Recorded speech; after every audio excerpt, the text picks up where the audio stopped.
Hey, Amy from A Blossoming Life, and today I want to share with you just some ways to preserve the harvest this year without losing your mind and also getting the most out of your produce.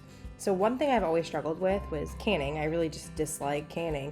It seems like a lot of work and I feel like you don't get a lot from it. And with expensive things like peaches, I wanted to figure out a way to get the most bang for my buck because those are something I'm spending money on. A lot of times when I'm canning fruit or vegetables or stuff, it is things I'm not spending money on. It's things I grow because I just find it too expensive to can myself. I am not going to can strawberry jam or raspberry jam or anything like that because those are things I have to buy, and it would cost me so much money to can them because you need a lot for such a little bit of like jam that I could just buy that from Costco for like way cheaper. And so these are some ways to preserve the harvest and make it stretch as much as possible. So the first thing I'm doing is I am canning cherries. So this is mostly about peaches, but I am doing some cherries, and I love picking cherries because you can pick a whole bunch at one time. My kids love them. We freeze them, we can them, and then we also will dehydrate them sometimes. Dehydrating is not my favorite way to preserve them, but freezing and canning is decently easy because I don't like canning projects that are hard. And my kids did convince me this year to can peaches. I really dislike canning peaches because you have to skin them, and it's such a long process. And so I said, when we went peach picking, if you guys help me can and process the peaches, then we can can them this year. And so that's exactly what we did. So here I just pitted the cherries with a really easy cherry pitter, and then I put them in a bag. I lay them flat, and then I pop them into the freezer flat, and that way they kind of freeze individually and not like a one giant clump together. And then you can store them a lot easier. So I can't remember how many bags I got. I want to say 5 bags of cherries, which is a good amount. We don't eat like a ton of frozen cherries, but we can use these in recipes throughout the year. We went to our local peach farm and we ended up picking 84 pounds of peaches, which is a ton. But I'm very proud because we got them all processed with very little of them rotting. So when you pick peaches, you want to make sure you are picking freestones, not clings. And these said that they were semi-freestone. They were not at all. And so you have a lot more waste when it comes to this, and it's a lot harder to process them because you can't just like peel them nicely, or you can't just like slice them in half nicely. And so what we did is we ended up mostly trying to half them. They kind of turned into quarters. My kids were the ones to put them in the hot water to peel them, and then they were peeling and cutting them while I was getting the jars and the rings and the lids ready and the syrup ready. And then I also did help cut and get those ready for canning. And then I'm the one who actually canned them just because I don't trust them. The oldest is 10, so it's not like she can really can stuff. But this process went a lot faster. It still took a really long time. So once they were done getting them all ready, it was time to can them.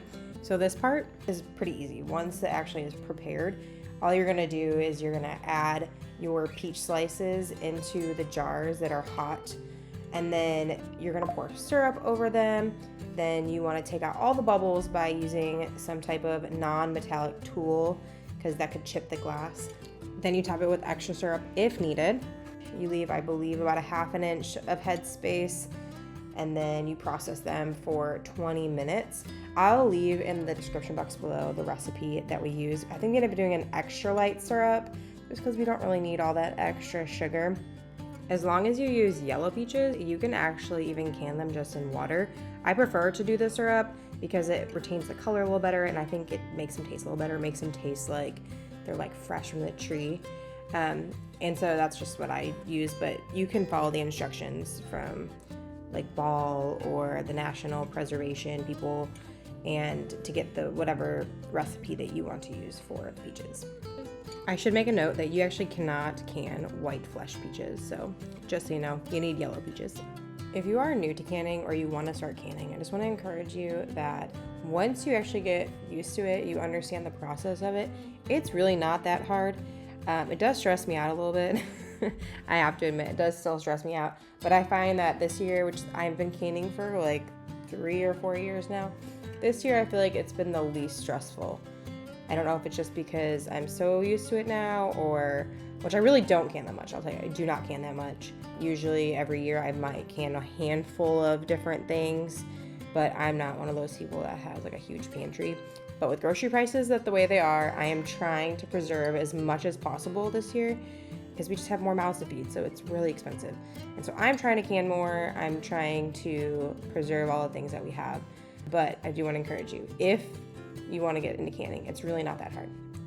So next up, we are freezing peaches. Now, you could peel them. I feel like that's what most people recommend. I just don't care. I am a lazy preserver. Do not care if my peaches have skins on them when I'm eating them. I like to have them with like yogurt in the winter. You can also bake with them. So I don't care. But if you want to, you can peel them. I would do the same process as I would when I'm canning them. Put an X in them, stick them in boiling water for 60 to 90 seconds, and then put them in cold water and then peel them. And then you can chop them up and put them in the freezer. Once again, I try to lay them flat. These do kind of turn into a kind of a blob, but I don't really care. Just break them up. You could lay them nice on parchment paper on a baking sheet, put that in the freezer so they don't stick together, whatever.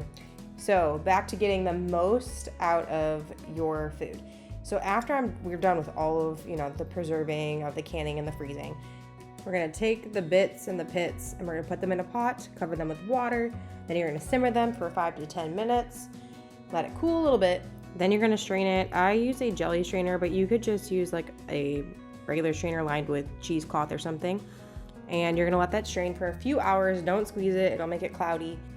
Then you're gonna take all that leftover pulp and stick it in the fridge, so that way we can make something later on. I don't like to do all my preserving at one time, so when I can do something and spread it out within a couple days, I like it a lot better. So all that peach juice, now you can turn that into peach lemonade, which is delicious, or you can make peach jelly and peach syrup. I ended up canning the peach jelly and the peach syrup. I did not film it though, so I don't have that, but I did end up canning that. And the peach jelly recipe is from Farmhouse on Boone, so you can go over and check it out. I'll link it in the description below. So the next day, I am taking all the pulp and I'm just putting it into a blender, and I'm going to add lemon and a little sugar or honey, basically making a peach puree. Then you're going to want to put it into a pot and let it simmer for like a few minutes, 3 to 5. This gets out any extra liquid, which can help cut down on dehydration time. Spread it on a cookie sheet with parchment paper or a silicone mat. You don't want to just do it on the sheet, trust me. We're gonna do a really, really thin layer of that, and we're gonna dehydrate it. Now you could use a dehydrator, or you can just use your oven. I end up just using my oven because I had so much. It would take multiple batches in my dehydrator because I just don't have a very big one. Then you're gonna dehydrate this for 5 or 6 hours at like 170 if you use the oven, or I think it's like 135 if you can use your dehydrator. But that's how I got the most out of my harvest this year, and I'm really proud of all the stuff that we got out of just those peaches. But harvest season is really just starting. We are getting blackberries and cucumbers and zucchini. We're getting so much stuff right now, and just keeping on top of it is a little bit stressful.